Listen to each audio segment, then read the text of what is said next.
Hello, আসসালামু আলাইকুম সবাইকে। কেমন আছো? আশা করি ভালো আছো। আজকে আমাদের 9th ক্লাস জিকে 15 মিনিটস আন্তর্জাতিকের, এবং আজকের টপিকটা একটু বড়। আমি একটু স্লোলি পড়াবো, একটু সময় বেশি লাগলেও, কারণ টপিকটা থেকে প্রচুর প্রশ্ন বিসিএসএ, মেডিকেলে, ঢাকা ইউনিভার্সিটিতে প্রচুর প্রশ্ন এসেছে। সেটা হচ্ছে বিশ্বের বিভিন্ন বিরোধ ও যুদ্ধ। টপিকটা খুবই খুবই খুবই ইম্পর্ট্যান্ট। তো আমরা শুরু করি। প্রথমে বিশ্বের বিভিন্ন বিরোধ ও যুদ্ধের মধ্যে আমাদের ইসলামে কিন্তু অনেক যুদ্ধ হয়েছে।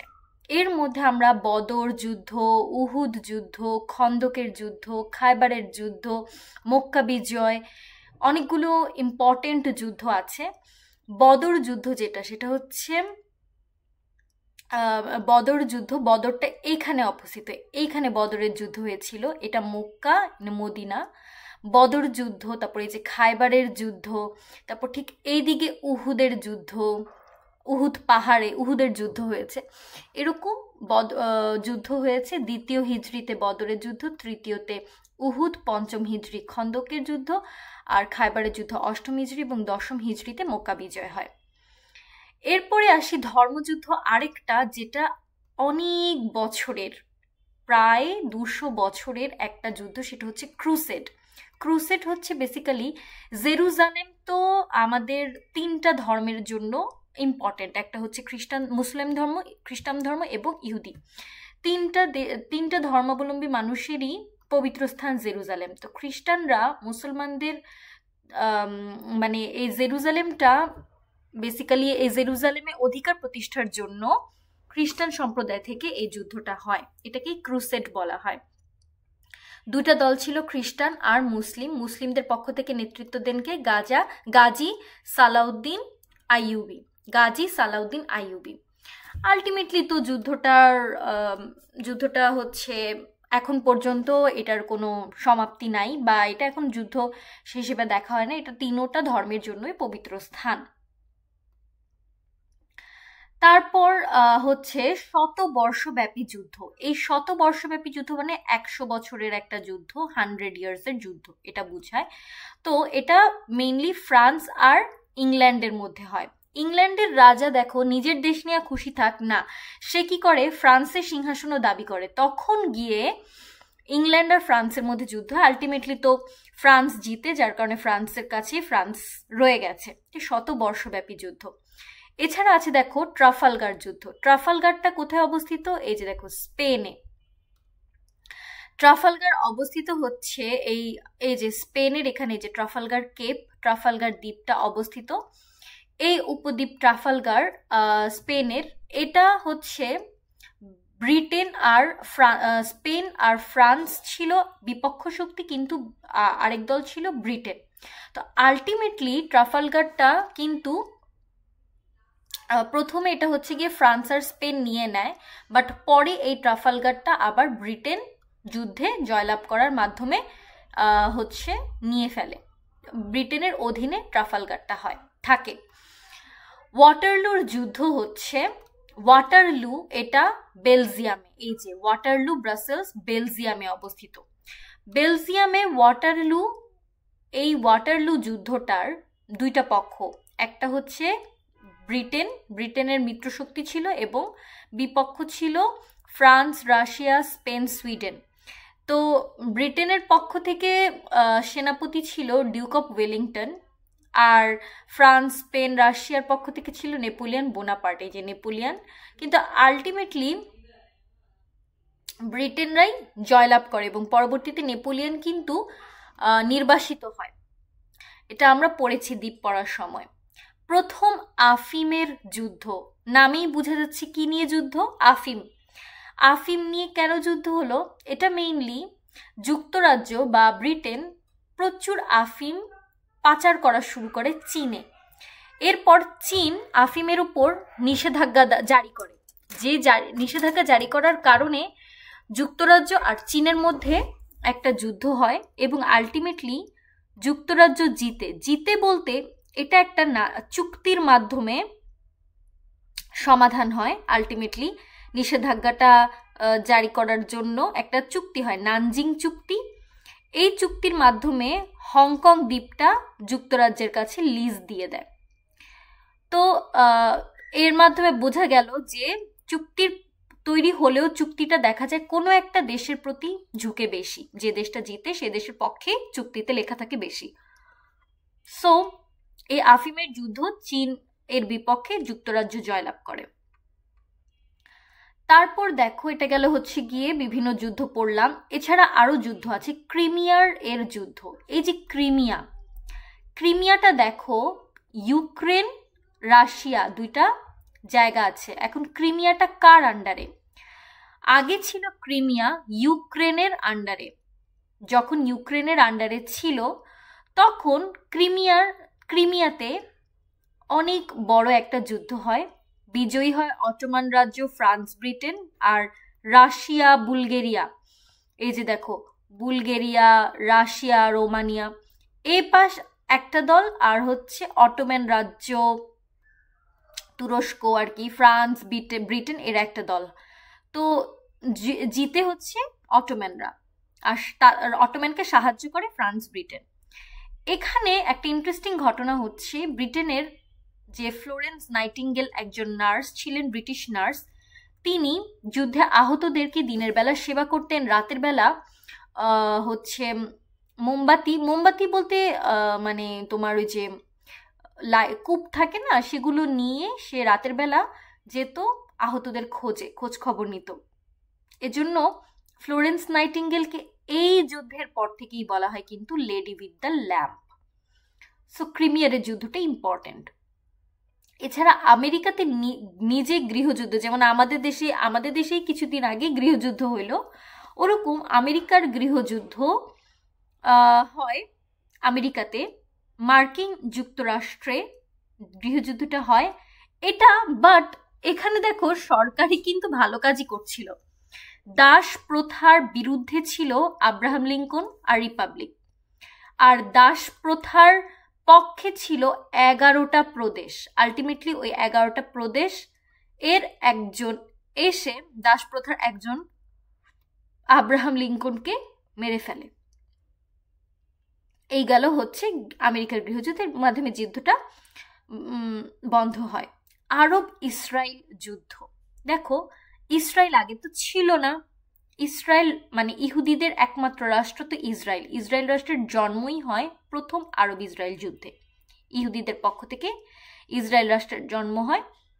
আবার এই ইসরায়েল রাষ্ট্রের জন্মের আরেকটা ঘটনা হচ্ছে বিশ্বযুদ্ধ। যখন আমরা বিশ্বযুদ্ধ পড়ব তখন দেখব দ্বিতীয় আরব ইসরায়েল যুদ্ধ বা সুয়েজ সংকট।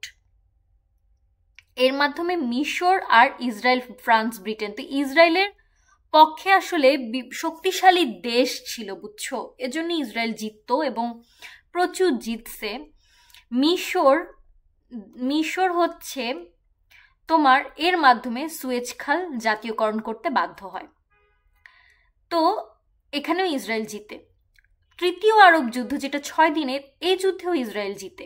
এখানেও মিশর, সিরিয়া, এই যে মিশর, সিরিয়া, লেবানন, জর্ডান, বিভিন্ন দেশ ছিল, কিন্তু এখানেও ইসরায়েল জিতে এবং মিশরের যে দুটা উপদ্বীপ, সিরিয়ার গোলান মালভূমি, জর্ডানের পশ্চিম তীর, অনেক কিছু দখল করে নেয়। এরপর আবার আরেকটা যুদ্ধ হয়, সেটাতেও ইসরায়েল জিতে। এখন ইসরায়েল জিতে কেন? ইসরায়েল জিতে কারণ ইসরায়েলের পক্ষে যুক্তরাষ্ট্র, তারপর ফ্রান্স, এরা তো সাহায্য করতো। তো যুক্তরাষ্ট্র ইসরায়েলকে সহায়তা করার জন্য চতুর্থটা হয় হচ্ছে কি, মানে বাকি আরব কান্ট্রিগুলা যুক্তরাষ্ট্র সহ যারা ইসরায়েলকে সাপোর্ট করছিল তাদের কাছে তেল রপ্তানি বন্ধ করে দেয়। তেল রপ্তানি বন্ধ হওয়ার মাধ্যমে যুক্তরাষ্ট্রে ঘাটতি দেখা যায়, তেলের দাম হুড়হুড় করে বেড়ে যায়। এইটার সমাধানের জন্য যুক্তরাষ্ট্র মধ্যস্থতা করে ইসরায়েলকে বলে, তুমি সিনাই উপত্যকা আর গোলান মালভূমির থেকে সৈন্য সরায় ফেলো। এর অঙ্গীকার করার পরে ওপেক, আমরা পরে পড়বো, একটা সংস্থা তেল নিষেধাজ্ঞা আবার উঠিয়ে নেয়। সো দ্যাট মিনস মুসলিম কান্ট্রিগুলো যদি একসাথেও কিছু করতো তাহলেও কিন্তু এই অনেক কিছুই সমাধানে আসতে পারত। এরপর দেখো ভিয়েতনাম, একটা সময়ে ভিয়েতনামটা উত্তর আর দক্ষিণ দুটা ভাগে ভাগ ছিল এবং ভিয়েতনাম যুদ্ধের পরই দুটো ভিয়েতনাম একসাথে হয়। উত্তর আর দক্ষিণের মধ্যে দক্ষিণ ভিয়েতনামের পক্ষে ছিল যুক্তরাষ্ট্র আর ফ্রান্স। তারপরে আসে ইরান ইরাক যুদ্ধ। বিখ্যাত ইরান ইরাক যুদ্ধ হচ্ছে শাতিল আরবের উপর কর্তৃত্ব প্রতিষ্ঠার জন্য ইরাক ইরানকে আক্রমণ করে, ইরাক ইরানকে আক্রমণ করে এবং এটার বন্ধ হয় জাতিসংঘ মধ্যস্থতা করে আলজিয়ার্স একটা চুক্তির মাধ্যমে। এবং যুদ্ধবিরতিতে অংশগ্রহণ করার জন্য জাতিসংঘের একটা মিশন ছিল ইউনিমক, এটা হচ্ছে শান্তিরক্ষা মিশন, যেটা এখানে বাংলাদেশের অনেক সৈন্যরা কিন্তু অংশ নিয়েছিল। এরপর আসি ফকল্যান্ড যুদ্ধ। বেশিরভাগ যুদ্ধ নামেই বোঝা যায় ফকল্যান্ড দ্বীপে হয়। ফকল্যান্ড দ্বীপটা কোথায়? ফকল্যান্ড দ্বীপ দক্ষিণ আটলান্টিক মহাসাগরে। এটা হচ্ছে মেইনলি আর্জেন্টিনা আর ব্রিটেনের, তো স্বাভাবিক, ব্রিটেন যে শক্তিশালী, ব্রিটেনই জিতেছে। ভারত পাকিস্তান যুদ্ধ অনেকগুলো কারণে হয়, মেইনলি ওদের যুদ্ধ কাশ্মীর নিয়েই মূলত হয়। প্রথম যুদ্ধ কাশ্মীর নিয়ে। কাশ্মীরের একটা ভাগ আছে, যে দেখো এরকম একটা ভাগ, এটা হচ্ছে নিয়ন্ত্রণ লেখা, এটা হচ্ছে ভারত নিয়ন্ত্রিত কাশ্মীর, যেটাকে জম্মু ও কাশ্মীর বলা হয়। আর এটা হচ্ছে পাকিস্তান নিয়ন্ত্রিত কাশ্মীর, যেটাকে আজাদি কাশ্মীর বলা হয়। এটা পাকিস্তান, এটা ভারত। তো কাশ্মীরটার মধ্যে দুইটা ভাগ আছে কিন্তু, ঠিক আছে? কাশ্মীরের মধ্যে কি আছে? দুটা ভাগ আছে। তো এই কাশ্মীর এর নিয়ে প্রথম যুদ্ধ, দ্বিতীয় যুদ্ধ, চতুর্থ যুদ্ধ, তিনটাই কাশ্মীর নিয়ে। তৃতীয়টা আবার সিমলা চুক্তি, মানে প্রত্যেকটাই অ্যাকচুয়ালি কাশ্মীর ছিল, বাট তৃতীয় যুদ্ধটা হচ্ছে অন্য যুদ্ধ। এটা সিমলা চুক্তির মাধ্যমে মিটমাট হয়ে যায়। দ্বিতীয় যুদ্ধ যেটা, সেটা তাসখন্দ চুক্তির মাধ্যমে তারা যুদ্ধ বিরতি ঘোষণা করে। কিন্তু আলটিমেটলি আমরাও জানি, তোমরাও জানো, ভারত পাকিস্তানের যুদ্ধ কখনোই থামে নাই। ইভেন এখনো কাশ্মীর রিলেটেড যুদ্ধ কিন্তু হচ্ছেই। তারপরে আসি উপসাগরীয় যুদ্ধ বা কুয়েত যুদ্ধ। এই যে দেখো, এটা ইরাক আর কুয়েত দুইটা দেশের মধ্যে হয়। ইরাক বনাম কুয়েত, কুয়েতকে আবার অনেকগুলো দেশ, মুসলিম দেশ প্লাস যুক্তরাষ্ট্র অনেকে সাহায্য করছে, সো তার মানে বিজয় কি? কুয়েত। দেখো, বড় বড় রাষ্ট্র যখন সাহায্য করে অটোমেটিক্যালি কিন্তু বিজয়টা খুব সহজ হয়। এখানে মিত্রবাহিনীরা মানে কুয়েত পক্ষরা দুইটা operation, desert shield, desert storm নামে দুটো অপারেশন চালায়। আর ইরাকে তখন লো ফ্লাই জোন, মানে ওখানে উপরে কোনো আকাশে বিমান উঠতে পারবে না, এরকম একটা অভিযান তারাও চালায় ইরাকরা। এটা গেল ইরাকের উপসাগরীয় যুদ্ধ। তারপরে চেচনিয়া যুদ্ধ আছে। চেচনিয়া হচ্ছে রাশিয়ার একটা মুসলিম দ্বীপ, মুসলিম অধ্যুষিত একটা প্রজাতন্ত্র। কিন্তু আনফর্চুনেটলি চেচনিয়াতে দুটা যুদ্ধ হলেও আলটিমেটলি চেচনিয়ার বাসীরা এখনো স্বাধীনতা পায় নাই, স্বাধীনতাটাকে রাশিয়ারা দাবিয়ে রেখেছে। আর রিসেন্ট একটা সমস্যা হচ্ছে রোহিঙ্গা সমস্যা। রোহিঙ্গা মায়ানমারের আরাকান প্রদেশের একদল মানুষ, কিন্তু মায়ানমাররা তাদেরকে জাতিগোষ্ঠী হিসেবে স্বীকৃতি দেয় নাই। উল্টা তাদের উপরে এথনিক ক্লিনিং নামে একটা জঘন্য অপারেশন চালায়, যার মাধ্যমে রক্তাক্ত করে দেয় রোহিঙ্গাদেরকে। আলটিমেটলি রোহিঙ্গারা বাংলাদেশে আসতে বাধ্য হয় 2017। এর আগে থেকে রোহিঙ্গারা বাংলাদেশে আসা শুরু করে 1978 থেকেই, কিন্তু 2017 থেকে একদম বড়সড় পর্যায়ে রোহিঙ্গারা চলে আসতে বাধ্য হয়, যেহেতু অনেক মানুষ মরে। নাগরিকত্ব পর্যন্ত রোহিঙ্গাদের বাতিল করে দেওয়া হয় এবং এই ঘৃণিত কাজের জন্য যুক্তরাষ্ট্র রোহিঙ্গাদের উপরে মায়ানমারের এই ঘৃণিত কার্যক্রম গণহত্যার স্বীকৃতি দেয় 2022-এ। মামলা এখনো ডিসমিস হয় নাই। এছাড়া আরো কিছু যুদ্ধ আছে। এই যে ক্রিমিয়া যেটা আমরা বললাম, দেখো ক্রিমিয়া কি বলেছিলাম ছবিতে, ক্রিমিয়া প্রথমে ছিল ইউক্রেনের, কিন্তু বিভিন্ন কারণে ইউক্রেন আর ক্রিমিয়া দুইটা দল আলাদা, ক্রিমিয়া ইউক্রেন থেকে আলাদা হয়ে রাশিয়ার কাছে যাওয়ার জন্য গণভোট দিয়েছে। 97% ভোটে জয়ী হওয়ার কারণে রাশিয়া পরবর্তীতে ক্রিমিয়াটা নিয়ে নেয়। তারপর দেখো, এই যে নাগার্নো কারাবাখ, এটা একটা অঞ্চলটা আজারবাইজান আর আর্মেনিয়ার মধ্যে এই অঞ্চল নিয়ে যুদ্ধ 2020-এ যুদ্ধ হয়। পরবর্তীতে রাশিয়ার ভ্লাদিমির পুতিন মধ্যস্থতা করে যুদ্ধটা বন্ধ করে। চীন আর ভুটানের মধ্যে একটা দ্বন্দ্ব আছে ডোকলাম উপত্যকা। এই যে ছোট্ট একটা পুচকু উপত্যকা দেখছো, এই ডোকলাম উপত্যকা নিয়ে চীন আর ভুটানের মধ্যে যুদ্ধ আছে। এটা চীন আর এটা ভুটান। তারপর দেখো কাশ্মীর এর একটা সিএচএন হিমবাহ, সেটা হচ্ছে গিয়ে কাশ্মীরের যুদ্ধক্ষেত্র। এই যে দেখো এখানে ছবিতেই আছে সিয়াচেন গ্লেসিয়ার, সিএচএন হিমবাহ, এখানে যুদ্ধক্ষেত্র, এখানে ভারত পাকিস্তান যুদ্ধ হয়। আর ভারত নেপালের 3টা জায়গা নিয়ে, মানে ভারতের 3টা জায়গাকে নেপাল তার বলে, কালাপানি, লিপুলেখ, আরেকটা হচ্ছে লিম্পিয়াধুরা। এই 3টা জায়গায়, যে এই 3টা কর্নারকে নেপাল বলে তার, ইন্ডিয়া তো বলে তার, নিয়ে এটা নিয়ে এখনো বিরোধ চলছে, বর্তমানে ইন্ডিয়ারই আছে। আমরা চলে যাই আমাদের মোস্ট ইম্পর্টেন্ট পড়া দুইটা, একটা হচ্ছে প্রথম বিশ্বযুদ্ধ আর একটা দ্বিতীয় বিশ্বযুদ্ধ। সো চলো ফার্স্টে শুরু করি প্রথম বিশ্বযুদ্ধ। প্রথম বিশ্বযুদ্ধ 1914। আমি কিন্তু কোনোটার সালকে ইম্পর্টেন্স দেই নাই, কিন্তু প্রথম বিশ্বযুদ্ধের সালগুলা লাগবে, প্রথম এবং দ্বিতীয় বিশ্বযুদ্ধের সালগুলো লাগবে। তো প্রথম বিশ্বযুদ্ধ হয় 1914 28 জুলাই এবং শেষ হয় 1918-তে। কেন হয় একটু প্রথমে আমার গল্পটা শোনো। বিষয়টা হচ্ছে দুইটা দেশ, একটা অস্ট্রিয়া হাঙ্গেরি এবং সার্বিয়া। এই দুটো দেশের মধ্যে কি হয় দেখো, অস্ট্রিয়া হাঙ্গেরি যেটা বর্তমানে বসনিয়া হার্জেগোভিনা, তো এই অস্ট্রিয়া হাঙ্গেরির সিংহাসনের রাজা ফার্দিনান্দ, তাকে একদল গুপ্তঘাতক হত্যা করে। পরবর্তীতে জানা যায় এই গুপ্তঘাতকগুলা সার্বিয়া থেকে আসছে। সার্বিয়ার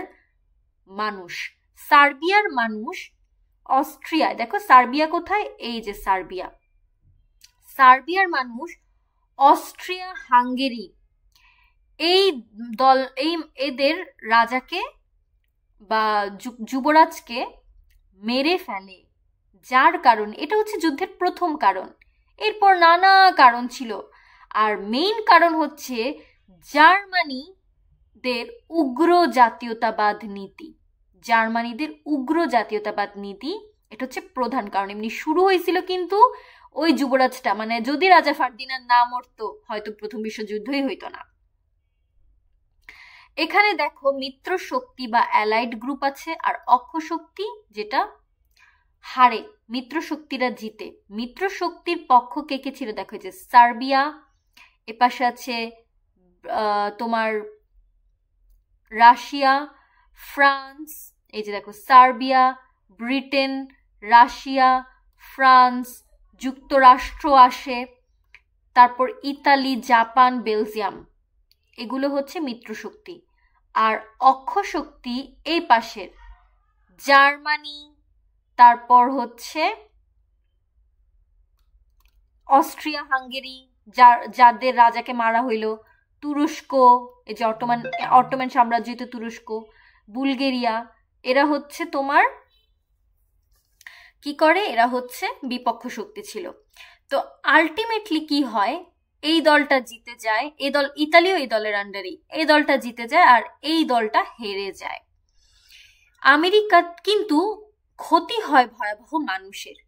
কি কি ক্ষতি দেখো, আমেরিকা জার্মানির একটা ইম্পর্টেন্ট যুদ্ধজাহাজ ডুবায় দেয়, লুসিতানিয়া, এটা হচ্ছে ডিউতে আসছিল। যুক্তরাষ্ট্র কখন যুক্ত হয়, এখানে তো যুক্তরাষ্ট্র নামটা নাই, যুক্তরাষ্ট্র এসে পরে অ্যাড হয় 1917 সালের 6 এপ্রিল, মানে একদম লাস্ট ইয়ারের আগের বছর যুক্তরাষ্ট্র যুক্ত হয়। জার্মানি আলটিমেটলি আত্মসমর্পণ করে এই 11 নভেম্বর 1918, যেদিন শেষ হয় ওই দিনই। কিভাবে সমাপ্তিটা ঘটে, একটা চুক্তির মাধ্যমে, ভার্সাই চুক্তি নাম। এই ভার্সাই চুক্তিটার মাধ্যমে আনুষ্ঠানিকভাবে, প্রথমে তো সমাপ্তি বা হয়ে যায় 1918-তেই, কিন্তু ভার্সাই চুক্তিটার মাধ্যমেই পরবর্তীতে আনুষ্ঠানিকভাবে সমাপ্তি ঘটে 1919-এর 28 জুন। ঠিক আছে, এবং বিশ্বশান্তি প্রতিষ্ঠার জন্য লিগ অফ নেশনসেরও জন্ম হয়। পরবর্তীতে লিগ অফ নেশনসটা আবার বন্ধ হয়ে যায়। এখানে কে কে ছিল মিত্রবাহিনীর নেতা? কে কে দেখো, রাশিয়ার ছিল নিকোলাস, ফ্রান্সের ক্লেমেনশো, ব্রিটেনের জর্জ, পঞ্চম জর্জ, আর আমেরিকার প্রেসিডেন্ট ছিল উড্রো উইলসন। এর অনেক ইম্পর্টেন্স আছে উড্রো উইলসন। প্রথম বিশ্বযুদ্ধের সময় মিত্রবাহিনীর প্রধান ছিল জেনারেল ফচ। আর অস্ট্রিয়ার জার্মান, তারা তো হারে, জার্মানের ছিল উইলিয়াম আর অস্ট্রিয়ার ছিল ফ্রেঞ্চ জোসেফ। এই প্রথম বিশ্বযুদ্ধে কয়েকটা ঘটনা ঘটে, ঘটনাগুলো দরকার। প্রথম বিশ্বযুদ্ধের পরে বোঝা যায় যে না, জাতিপুঞ্জ গঠন করতে হবে। দ্বিতীয় বিশ্বযুদ্ধের পরে হয় জাতিসংঘ। বুঝো, এটা বুঝার চেষ্টা করো। একটা দেশে বিশ্বযুদ্ধ হয়েছে, শান্তি প্রতিষ্ঠা করতে হবে, তখন আলটিমেটলি জাতি, প্রথম বিশ্বযুদ্ধের পর হয় জাতিপুঞ্জ, দ্বিতীয় বিশ্বযুদ্ধের পর হয় জাতিসংঘ। এছাড়া পিস ডিক্রি, মানে তারা, লেনিন যে 1917 সালে লেনিন শান্তি প্রতিষ্ঠার জন্য রাশিয়ার নামটা যুদ্ধ থেকে প্রত্যাহারের নির্দেশ দেয়, যে রাশিয়া আর ওখানে যুদ্ধ করবে না। তো এটাও কেন? কারণ সে শান্তি চায়, দেশে শান্তি চায়, সহজ কথা। এবং এই প্রস্তাবের আলোকেই উড্রো উইলসনও পরবর্তীতে এই যে 14 দফাটা উড্রো উইলসন ঘোষণা করে। ঠিক আছে, তারপর দেখো বেলফোর। বেলফোরটা ইম্পর্টেন্ট। এই যে বললাম না যে ইহুদিদের প্রথম ইহুদি রাষ্ট্র ইসরায়েল কিভাবে ফিলিস্তিনে ঢুকে, বেলফোরের কারণে। বেলফোরটা কি? একটা ইহুদি নেতা যুক্তরাজ্যের কাছে একটা চিঠি পাঠায়। যুক্তরাজ্যের রাজার হচ্ছে বেলফোর, তার কাছে একটা চিঠি পাঠায়। এই যে এই চিঠিটার কারণে বরবাদ হয়ে যায় ইসরায়েল। হচ্ছে গিয়ে এখানে বলে যে ইহুদিদের একটা স্বাধীন দেশ, রাষ্ট্র দরকার, তো স্বাধীন জায়গা দরকার। কিন্তু তারা কি করে? চক্রান্ত করে ফিলিস্তিনে তাদের মাতৃভূমি গঠন করা শুরু করে। আস্তে আস্তে 1948 সালে ফিলিস্তিন দখল করে ফেলে। তারপর দেখো 14 দফা ঘোষণা। 14 দফা তো বললামই, উড্রো উইলসন ঘোষণা করে প্রথম বিশ্বযুদ্ধে শান্তি প্রতিষ্ঠার জন্য। প্রথম দফা ছিল সেখানে উন্মুক্ত কূটনীতি এবং শান্তি প্রতিষ্ঠা। 14 নম্বর দফা ছিল জাতিপুঞ্জ। ওই যে বললাম না, জাতিপুঞ্জ গঠন করা, এটাও কিন্তু উড্রো উইলসনই এটার স্টেপ নেয়। মহামন্দা, এদিকে যে কোনো দেশে যুদ্ধ হলে, যেমন দেখো আমাদের দেশে কয়েকদিনের কারণে যুদ্ধ, এরপরে হুড় করে দেশের মধ্যে অরাজকতা তৈরি হয়, ঠিক তেমনই শেয়ার বাজারেও অর্থনৈতিক অনেক ধস নামে, এটাকে মহামন্দা বলে। এছাড়া দেখো বিভিন্ন সাম্রাজ্য কখন পতন হয়, জার সাম্রাজ্যের পতন, অস্ট্রো হাঙ্গেরি পতন, জার্মান পতন, অটোমান সাম্রাজ্য পতন, কখন কখন পতন হয় সেগুলা। আরেকটা নতুন রাষ্ট্র গঠন হয়, যুগোস্লাভিয়া রাষ্ট্র। একটা চুক্তি করা হয়, সেভার্স চুক্তি। সেখানে বলা হয় সিরিয়া লেবানন ফ্রান্সের অধীনে, ইরাক ফিলিস্তিন ব্রিটেনের অধীনে। এই যে দেখো ছবিটা দেখলে বুঝবা, সিরিয়া লেবানন, যেটা আমরা সিরিয়া লেবানন, তারা হচ্ছে যে সিরিয়া আর লেবানন, এরা ফ্রান্সের অধীনে চলে যাবে, আর ফিলিস্তিন কোথায় চলে যাবে? ব্রিটেনের অধীনে। এটাই বলা হয়েছে সেভার্স চুক্তিতে। তারপর দেখো নিউ একটা ডিলও হয়, 3টা অর্থনৈতিক প্রতিষ্ঠানের জন্ম হয়। অর্থনৈতিক 3টা প্রতিষ্ঠান হচ্ছে ওয়ার্ল্ড ব্যাংক, IMF আর গ্যাট। এই 3টে প্রতিষ্ঠানকে একসাথে বলা হয় ব্রিটেন উডস ইনস্টিটিউটস বা ব্রিটেন উডস ইনস্টিটিউশন। এবারে আসি দ্বিতীয় বিশ্বযুদ্ধ। প্রথম বিশ্বযুদ্ধে যে ভার্সাই চুক্তি ছিল, মূলত ওইটা এত বেশি কঠিন ছিল, যেটা কোনো দেশের পক্ষে, যে একটা প্যাট্রিয়টিক দেশের পক্ষে মানা সম্ভব ছিল না। ঠিক তেমনই জার্মানির পক্ষেও মানা সম্ভব হয় নাই। এবং জার্মানি, ইতালি আর জাপানের ফ্যাসিবাদের উত্থান, মানে জাপানি, এদের 3টা দেশ মিলে যে না, আমাদের উপর যে চাপিয়ে দেওয়া অপমানজনক ভার্সাই চুক্তি, সেটার বিরুদ্ধে তারা দ্বিতীয় বিশ্বযুদ্ধ করে। এবং এই বিশ্বযুদ্ধ আগের বিশ্বযুদ্ধ থেকেও ভয়াবহ ছিল। 1 সেপ্টেম্বর 1939 থেকে 2 সেপ্টেম্বর 1945, মানে প্রায় 6 বছরের একটা যুদ্ধ। এখানেও আনফর্চুনেটলি, মানে জার্মানিদের জন্য আনফর্চুনেট, জার্মানি, জাপান, ইতালি হারে, ব্রিটেন, ফ্রান্স, যুক্তরাষ্ট্র, রাশিয়া জিতে। তখন অনেক রকম নেতা ছিল। জার্মানির ছিল অ্যাডলফ হিটলার, মনে রাখতে হবে, ইতালির মুসোলিনি, আর জাপানের হিরোহিতো। অ্যাডলফ হিটলার, মুসোলিনি, হিরোহিতো, তিনজনকেই মনে রাখতে হবে, ইম্পর্টেন্ট তিনজন। আবার যুক্তরাজ্যের ছিল উইনস্টন চার্চিল, মার্কিন প্রেসিডেন্ট ছিল রুজভেল্ট। এই রুজভেল্ট, চার্চিল এবং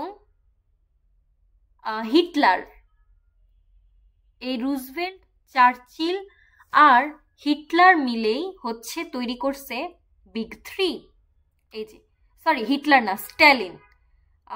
রুজভেল্ট, চার্চিল এবং স্ট্যালিন নিয়ে, স্ট্যালিন হচ্ছে সোভিয়েত প্রেসিডেন্ট, মিত্রবাহিনীর 3 নেতা নিয়ে তৈরি করেছে বিগ থ্রি। তো এইখানে অনেকগুলো ঘটনা ঘটে, অনেকগুলো ঘটনা আমি কিছু কিছু বলি তোমাদেরকে।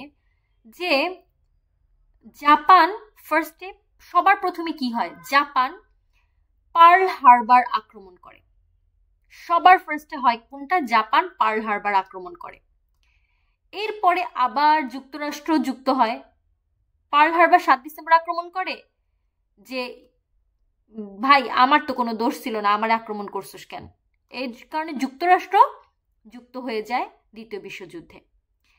এবং এমনভাবে যুদ্ধটা স্টার্ট হয়ে যায়, জাপানের হনসু দ্বীপের হিরোশিমায় বোমা ফেলে, প্রথম পারমাণবিক বোমা, ভয়ঙ্কর, পুরো শেষ, হিরোশিমা শেষ। আবার নাগাসাকিতে 9 আগস্ট আবার বোমা ফেলে, এটা কিউসু দ্বীপ। তাহলে হিরোশিমা হচ্ছে হনসু দ্বীপ আর নাগাসাকি হচ্ছে কিউসু দ্বীপ। হিরোশিমাতে পিস, স্ট্যাচু অফ পিসও ছিল। এখানে ফেলে হচ্ছে লিটল বয়, এখানে ফেলে কি, লিটল বয়, পারমাণবিক বোমা প্রথমে এখানে ফেলে লিটল বয় 6 আগস্ট। আর এখানে ফেলে 9 আগস্ট পারমাণবিক বোমার নাম হচ্ছে ফ্যাট ম্যান। ভয়ঙ্কর দুইটা পারমাণবিক বোমা, একেবারে দুইটা মানে জায়গাকে, দুইটা এলাকা বা দুটো অঞ্চলকে পুরো নিঃশেষ করে দেয়, মানুষ বাঁচারই কোনো চান্স ছিল না, এরকম। এরপরে জার্মানিও আবার একটা অপারেশন চালায়, পরে বলছি। আলটিমেটলি তো হিটলাররা হারে, হিটলার আত্মহত্যা করে 30 এপ্রিল। দ্বিতীয় বিশ্বযুদ্ধের পিতৃভূমি হচ্ছে রাশিয়া, রাশিয়া দ্বিতীয় বিশ্বযুদ্ধের পিতৃভূমি। বেলজিয়াম ছিল বাফার স্টেট হিসেবে, বেলজিয়াম, এই যে এখানে বেলজিয়াম ছিল, এখানে বেলজিয়াম ছিল অক্ষশক্তিতে, কিন্তু ওখানে বাফার স্টেট হিসেবে ছিল, মানে অ্যাটেন্ড করে নাই। ইরান সমর্থন করছে জার্মানিকে, আর ইরান সমর্থন করছে জার্মানিকে, আর ব্রিটেনকে সমর্থন করছে কে জানো, ইন্ডিয়া। কোরিয়া, মায়ানমার ছিল জাপানের অধীনে। এখন আলটিমেটলি তো জার্মানিরা হারে, জার্মানি আত্মসমর্পণ করে আগে 1945-এর 9 আগস্ট, যখন নাগাসাকিতে পারমাণবিক বোমা ফেলে। কিছু করার নাই, আত্মসমর্পণ, জার্মানি আগে আত্মসমর্পণ করে দেয়। এরপর জাপানও 14 আগস্ট, বেচারার দুইটা বোমা ফেলার পরে জাপানও আলটিমেটলি 14 আগস্ট আত্মসমর্পণ করে। এই যুদ্ধে যেহেতু জার্মানিরা হারে, যুদ্ধ অপরাধীকে জার্মানি ধরা হয়েছে এবং জার্মানি নুরেমবার্গে ওদের বিচারও করা হয়। তারপর দেখো এই ছবিটাতে বেসিক্যালি দেখো যে নাৎসি জার্মানি, নাৎসি মানে উগ্র সাম্রাজ্যবাদ ধারণকারী, আর অক্ষশক্তির দেশগুলো হচ্ছে এই ব্রাউন কালার, এগুলো হচ্ছে অক্ষশক্তির দেশ ছিল, অক্ষশক্তির দেশ ছিল, ঠিক আছে। তারপর দেখো এই দ্বিতীয় বিশ্বযুদ্ধে কিছু অপারেশন হয়। রাশিয়ার আক্রমণ করে, যেটার নাম হচ্ছে বারবারোস। তারপর হিটলার আবার আক্রমণ করে, ওইটার নাম ইগল। হিটলার কিন্তু হারে, জার্মানির হিটলার, সে তো হারে, বাট সে হচ্ছে অপারেশন ইগল। অপারেশন ওভারলর্ড হচ্ছে আবার মিত্রবাহিনীর পক্ষ থেকে, মানে যারা জিতে তাদের পক্ষ থেকে আরেকটা অপারেশন। আর অপারেশন হলোকাস্ট হচ্ছে আবার জার্মানদের পক্ষ থেকে। তাহলে জার্মানিদের দুইটা অপারেশন ইগল আর হলোকাস্ট, আর ওভারলর্ড আর বারবারোস হচ্ছে মিত্রবাহিনী থেকে। তো ডাউন হয় কে, ডাউন হয় জার্মানিরা, Germany Japan. So down day, D day হচ্ছে ডাউন ডে। ফার্স্টের নরমান্ডিতে হচ্ছে গিয়ে প্রথমে মিত্রবাহিনী আসে এবং জার্মান দখল মুক্ত করার অভিযান করে। ডাউন ডে বা ডি ডে, জার্মানি ডাউন হয়েছে। ভিক্টরি ওভার ইউরোপ ডে, এখানে হচ্ছে মিত্রবাহিনীর কাছে জার্মান যখন আত্মসমর্পণ করে, এটাকে ভিক্টরি ওভার ইউরোপ ডে বলে। কত 8 মে 1945 আত্মসমর্পণ করছে। আর জাপানকে জাপান যখন যুদ্ধবিরতি ঘোষণা দেয়, সেটাকে জাপান আত্মসমর্পণ করা হয়ে গেল 14 আগস্ট 1945। তাহলে আমি যে কয়টা তথ্য আনছি অনেক বেশি মনে হলেও অন্তত পক্ষে সে কয়টা তথ্য হলেও পড়তে হবে। ক্লাসটা একটু বড়, কিন্তু one of the most important classes. কোনোভাবেই এই ক্লাসটা মিস দিয়ে পরীক্ষায় যাওয়া যাবে না। ভালো থাকো, সুস্থ থাকো, নেক্সট ক্লাসে দেখা হবে। আল্লাহ হাফেজ।